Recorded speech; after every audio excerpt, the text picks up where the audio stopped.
Hello viewers, it's Peter Elgar from Brentwood, Essex, England. Welcome back to my channel. I'm going to show another one of my treasures which I have accumulated. This is the Minolta 9000 autofocus camera, which came out I think in 1985.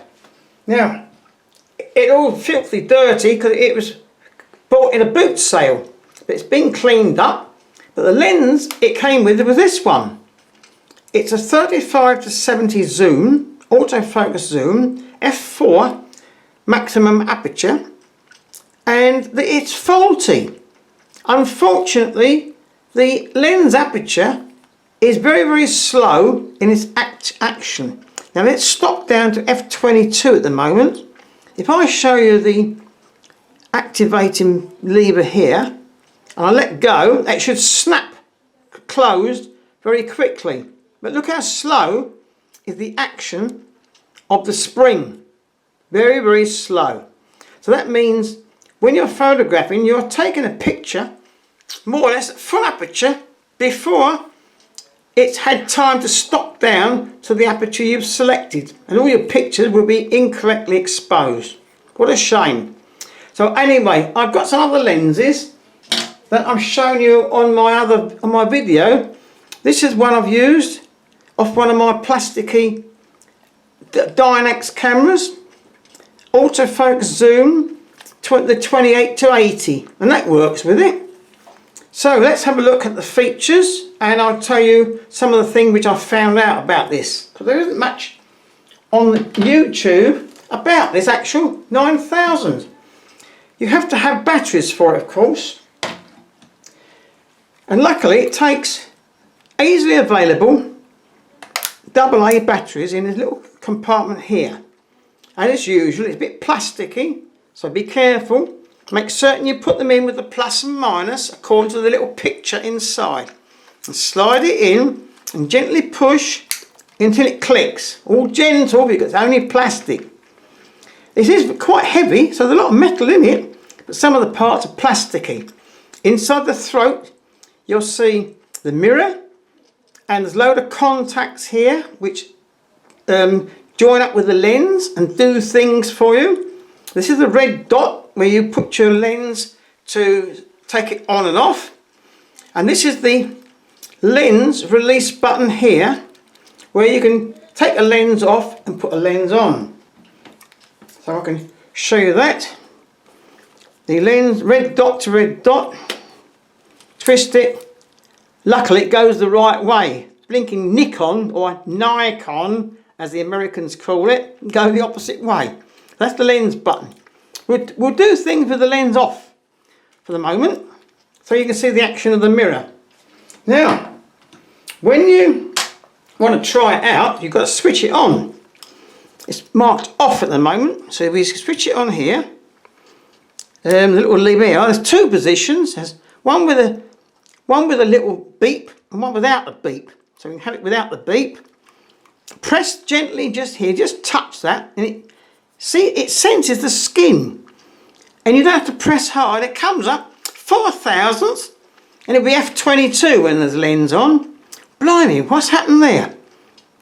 It would take 3 pictures at a 4 thousandths at f22 before it will go to the operation you require. You can't get rid of that, I'm afraid. That's one of the quirks of this camera. 3 pictures are taken at 4000 f22. Now it's on manual exposure here, and we change it by twisting this shutter priority, twist it around program exposure, twist it around to the arrow aperture priority. So for ease we can show you things on manual. You know, just touch it, and you keep touching this because it goes off. 2/50. So if you want to change it, you have to pull the little lever. It's gone off again, look at that. Pull the little lever here, it changes the shutter. It's 1/15 of a second.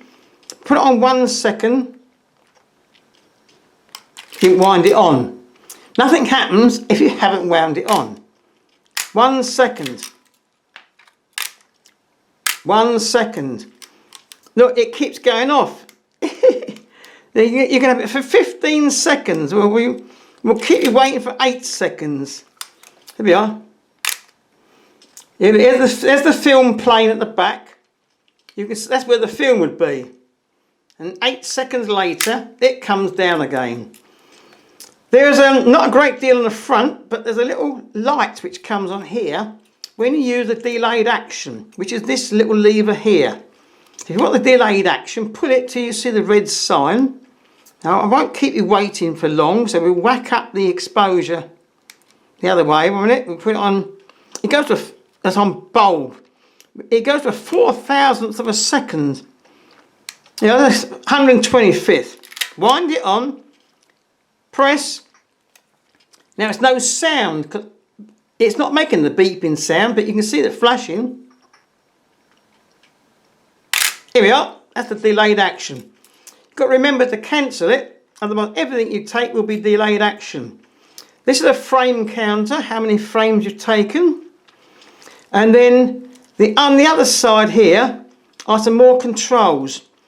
This is the control for your exposure types that you want. And you do it by turning this little ring here against the little dot.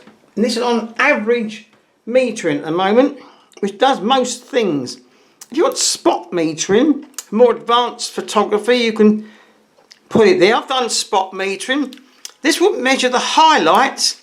Take a highlight reading and it will take a shadow reading off subject. This will correct for snow scenes. They're classed as highlights. So you put it there, you take a picture. With that, it will correct and give you 1.5 stops extra exposure for white subjects. If you're taking a very, very dark, darker than normal grey, put it as shadow, it will take a reading of the dark shadows and correct it, and you will hopefully get a good picture. But normally for most subjects you keep it on average. Now, loading the film. Look, it's got a weird crank thing here for rewinding the film. And to load the film, you have to pull this up, and there's a little button here. You slide that little button and pull it, and the back pops open to load your film. Now, I have had a jammed film. I loaded some bulk film from the old style Ilford cassette. That's bulk film loaded. When I got it in, I couldn't get the blasted Ilford cassette out. I pulled and I've damaged it a bit here, look at that. Well, I've been levering it. I'm going to paint that over. I've damaged it. I couldn't get it out. I had to put some grease in there to try and get it out. So I won't put that Ilford one in. I'll put this one in. Oh yes, there's a little ridge here. A little ridge which probably catches on that prong at the top. This one doesn't have a ridge. That's probably the answer. It doesn't like those Ilford cassettes. This one works. This was an old film. Given about 30 rolls of this. Rubbish it was. Hadn't been stored correctly. You get it in here, and you've got a DX code in here on the shiny bit, which goes against the DX code in here. See if I can load this, if it hasn't been damaged, because I haven't put a film in since I got that Ilford cassette out. I hope I haven't damaged it. Would you believe it? Because I don't know if I've damaged the prongs here. Oh dear, oh dear. That's the right way round here. I haven't put a film in since I managed to get the Ilford cassette out. So whether I've damaged these prongs, unfortunately, I might have done that. Because although I'm pulling up, it doesn't pull up these prongs anymore. So it doesn't get the cassette. Oh dear. Unfortunately, it looks like I've damaged something there. And I can't pull this up anymore. No, it doesn't want to go. We show the action of the shutter. Oh, it's on a 4,000th now because I've opened the back, so it's gone back to 0. That's 4,000th of a second. There was a little mark on the shutter blades here. It wasn't me that done that. I'll have to investigate why I can't get that cassette in. These contacts are for a data back. You can remove this back and put another back on with a spring, a little spring, and check that the foam is good. Yeah, all the foam was good. Now at the back here we have an auto exposure lock, and we have this little control which is for double exposures, deliberately double exposures. You can press that and wind on twice and take pictures on top of one another.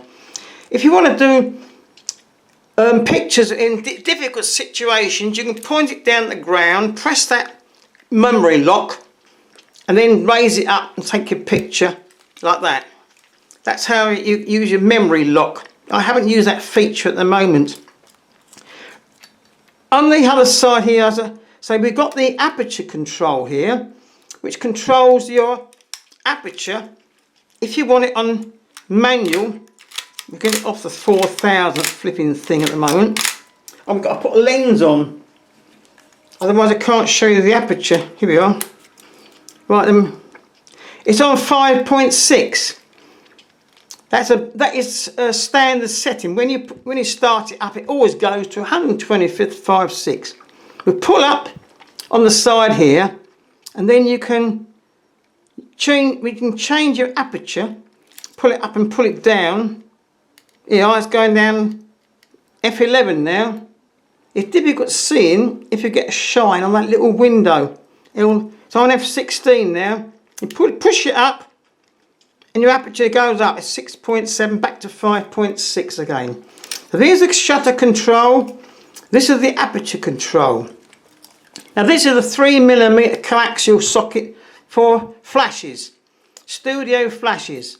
I've used that with my studio Bowens, and I took some pictures with that, and I also took some pictures with the actual Minolta programmed flash, the 2800 autofocus flash. The blasted thing doesn't work properly. I did everything correct. Put it on, there's batteries in it, and just gently twist it, gentle, remember, press it on. It makes a funny noise, all lights up, bells and whistles go. You've got, if you're close up to something, you can have it on a low scale, and it will recycle very fast. If you're a bit further away, you can change that, and it goes to the high scale here. It lights up in red. Here you set your film speed, the ISO. I had it set to 80 because that's what I was rating a film.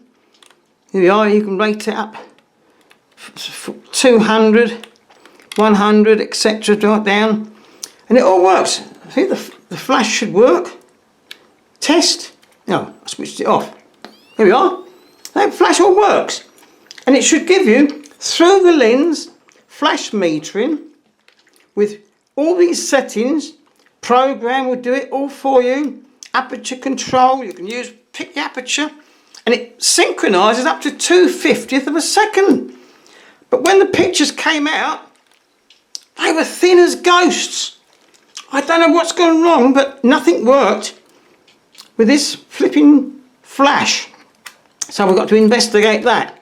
So I've got to investigate if I've unfortunately damaged it, well, I couldn't load the film, and I've got to investigate why the flash didn't work. Here's some negatives. I've scanned these. There's some uneven densities with daylight. That's a thin one, that's a dense one, that's a dense one, that's a thin one. And they were on aperture priority. They should be the same. But these ones at the end, they're the flash ones. Look at how ghostly thin they are. Ghostly thin. I did everything right. There's another daylight one which is dense. There's another daylight one which is thin. So it's intermittent fault with the daylight exposures on aperture priority. And the flash is at the moment on through the lens metering doesn't seem to be working. But there we are with a free camera which works usually on manual, but it's not working at the moment perfectly, so it needs a bit of investigation. Now, unfortunately, not one of my most successful treasures, but I hope you've enjoyed this ramble about the Minolta 9000, and I'll sign off for now and make myself a nice cup of tea, because us British can't do anything without a nice cup of tea. Thanks for watching.